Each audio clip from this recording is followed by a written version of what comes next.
الحمد لله والصلاة والسلام على رسول الله وآله وصحبه واتبع هداه. معشر الإخوة الكرام المتابعين رجالا ونساء من عموم المواطنين ومن أعضاء حزب العدالة والتنمية والمتعاطفين معه بالخصوص. يعني أنتم على علم أنه يعني المرحلة الأخيرة عرفت فتح اللوائح ديال التسجيل في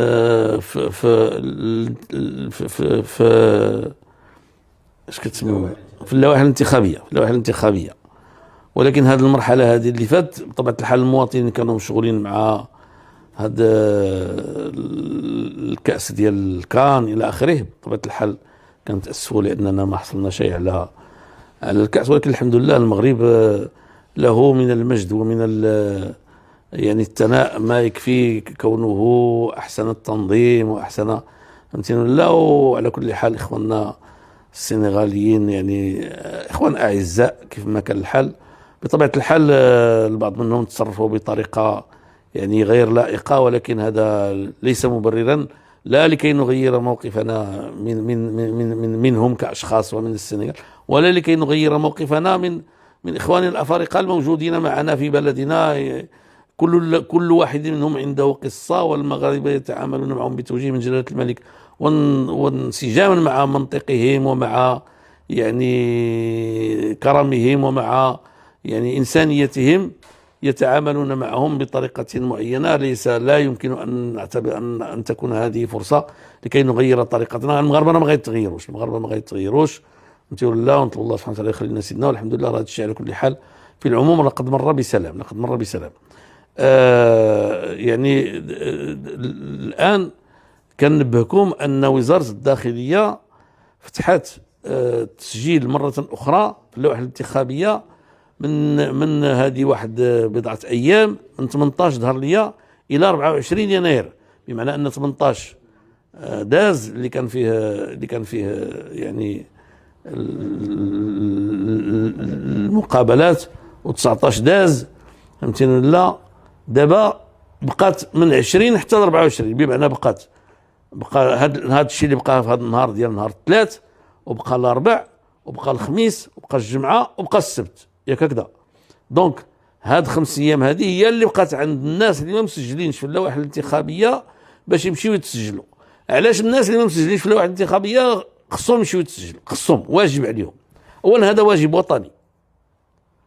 المشاركه ديالنا كمواطنين في الحياة السياسية يعني يمكن لها تكون عندها واحد العدد ديال المناسبات والفرص، ولكن لو بغينا نقولوا المشاركة الأساسية اللي كتعطي الحق للإنسان باش يختار المسؤولين اللي غادي يسيروا الحكومة خلال 5 سنوات هي هذه اللي جاية.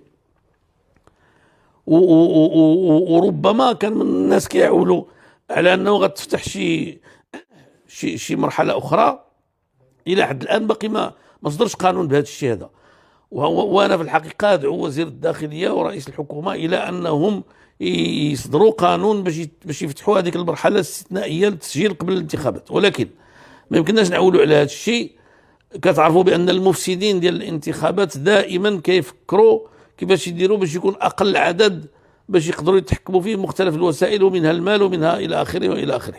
ولهذا انا كنقول لكم كمواطنين خصكم تمشيو تسجلوا باش يكون عندكم الامكانيه باش تصوتوا، باش يكون عندكم الامكانيه باش تاثروا في السياسه ديال البلاد ديالكم. والا راه هذه الانتخابات هذه بحال السابقه ديالها غادي يجي لها اللي ما عجبكمش، وغادي يسير الامور بالطريقه اللي ما غتعجبكمش، وغادي تكونوا في الاخر نتوما هما الضحيه.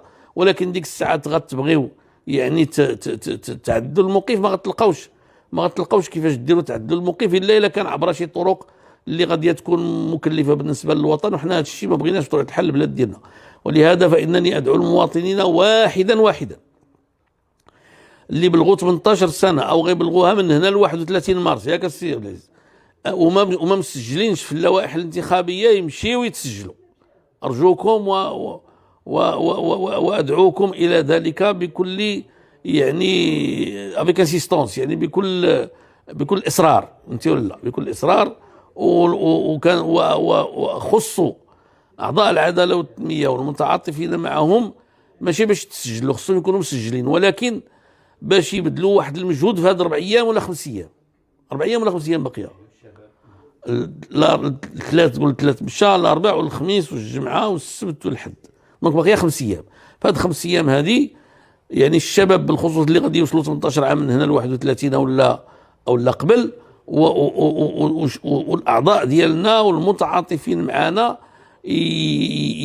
يتصلوا بالمواطنين، بالعائله ديالهم، بالاقارب ديالهم، بالجيران ديالهم، الناس اللي معهم بالخدمه، بكل واحد عندهم مع علاقه، يشوفوا واش مسجل ولا ما مسجلش، ولا كان ما مسجلش يدعونه باش يمشي يتسجل، يعني يسهلوا له الماموريه، يرافقوه، يحملوه اللي بغى، اللي كاع الحاجه اللي غتعطيه فرصه باش، وديك الساعات المواطنين يسجلوا، ديك الساعات يعني يصوتوا على من ما بغاو، ولكن باش ما لان هذا هو لو سيفيزم، هذا هو اللي كيبين الانتماء للدوله، واللي تيبين الحرص على المشاركه وعدم المبالاه، لانه عدم المبالاه راه كتكون عنده تاثير على الاسعار، كتكون عنده تاثير على التعليم، كتكون عنده تاثير على الصحه، كتكون عنده تاثير على كل حاجه من هي حاجه.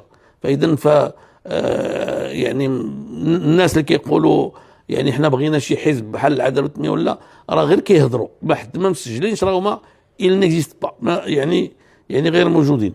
واللي الشك، وخصكم تاكدوا حتى اللي مسجل يتاكد لا يكون تلغى التسجيل ديالو في واحد الرقم مجاني 27 يمكن لكم تسولوا، راه غادي يجاوبوكم واش انتم مسجلين يعني او لا ما مسجلينش. والناس ديال وزاره الداخليه يعني اطلب منهم ان ييسروا الاستقبال في مكاتب السلطه المحليه للناس اللي بغاو يسجلوا، لانه في هذه المرحله الاخيره بصراحه الناس اللي مشاو يتسجلوا، كاين اللي تسجل، كاين اللي لقى عراقيل، كاين اللي قالوا لهم ما عندنا حتى شي خبر كاع بهذا الشيء كامل، فهمتيني ولا؟ انا هذا الشيء هذا قيل لي مباشره من الاخوان ديالنا في تماره، فهمتيني ولا؟ وانا تنتفهم انه هذه الوضعيه هذه كانت شويه مرتبكه مضطربه، الناس كانوا مشغولين مع هذا الدوري ديال الكان اللي كان الى اخره. بون دابا هذا الشيء الحمد لله داز اذا وراءنا، فكنطلب منكم الاخوان ديالنا يعني باش تبذلوا واحد المجهود، فهمتي، لانه هاد الهيئات هذه ديال الاداره هي اللي كتحكم في القضيه ديال التشطيب الى اخره، فماشي شي واحد يكون مسجل اللي يمشي يصوت يقولوا له راك شطب عليك، حيت هذا الشيء ديال التشطيب الا كان وقع، حيت كيمكن له يوقع، فهمتيني ولا؟ كيمكن الا وقع كيمكن لك عندك الحق انت تشكي، ولا ربما تمشي للمحكمه الى اخره. دونك هذا الشيء هذا غادي يخصو الوقت وغادي يخصو الحرص. اسمحوا لي المواطنين المغاربه، راه ما يمكن لكم تلوموا الا نفسكم الا ما حرصتوش على هذا الشيء هذا. يعني والكتاب ديالنا الاقليميين تيطالبوا بالحصول على اللوائح يعني ديال المسجلين في ديال اللوائح الانتخابيه. راه حنا غادي وزاره الداخليه خصها تفهم ان الاشخاص اللي مرشحين من جهتنا حنا غنصيفطوا لها رساله في الموضوع، راه هما الكتاب الاقليميين، فكنطلبوا منها باش تعطيهم اللوائح ديال سميتو، يعني في الوقت اللي يكون داك الشيء ولا نهائي ما تعطلش عليهم، تعطيهم اللوائح الله يجزيكم بخير باش نديروا شغلنا حتى حنا كاحزاب سياسيه، لانه من الطبيعي ان الحياه السياسيه ماشي هي الحمله فقط، الحياه السياسيه هي هذه المراحل كلها. فاسال الله سبحانه وتعالى ان المواطنين يتجاوبوا مع هذا الشيء اللي تنقول، ويسمعوا الاخوان ديال العداله والتنميه وحتى ديال الاحزاب الاخرى حتى هما المناضلين ديالها، كنطلب منهم يعني كان تصور ان الامناء العامين ديالهم غادي يوجهوا لهم رسائل باش يتحركوا، بقات غير 5 ايام وما عندناش يقين بلي غتفتح الدوره الاستثنائيه ديال التسجيل. دونك خصهم ينوضوا لهذا الشيء هذا ولا هذه المسائل الاخرى اللي مرتبطه بها، اللي هي التاكد من التسجيل، اللي هي يعني الاجراءات ديال التسليم ديال اللوائح الى اخره، باش ان شاء الله الرحمن الرحيم الانتخابات ديال 2026 تكون انتخابات فارقه، ونساو بها هذه المرحله ديال 2021 اللي عطاتنا النتائج السلبيه، ونمشيو في اتجاه الديمقراطيه الحقيقيه اللي هي ما سوني بلي لوكس، ولات واحد الحاجه ضروريه للمغرب، اللي ولا دابا كيتعتبر يعني دوله يعني في واحد الوضع جيد، ما يمكنش نعاود ثاني يعني نتصرفوا تصرفات ولا تكون عندنا يعني عيوب اللي نعاب بها اننا في المجال الديمقراطي اللي هو اساسي واللي هو واحد المرتكزات ديال الدوله المغربيه اننا يعني نتراجع عليها. والسلام عليكم ورحمه الله.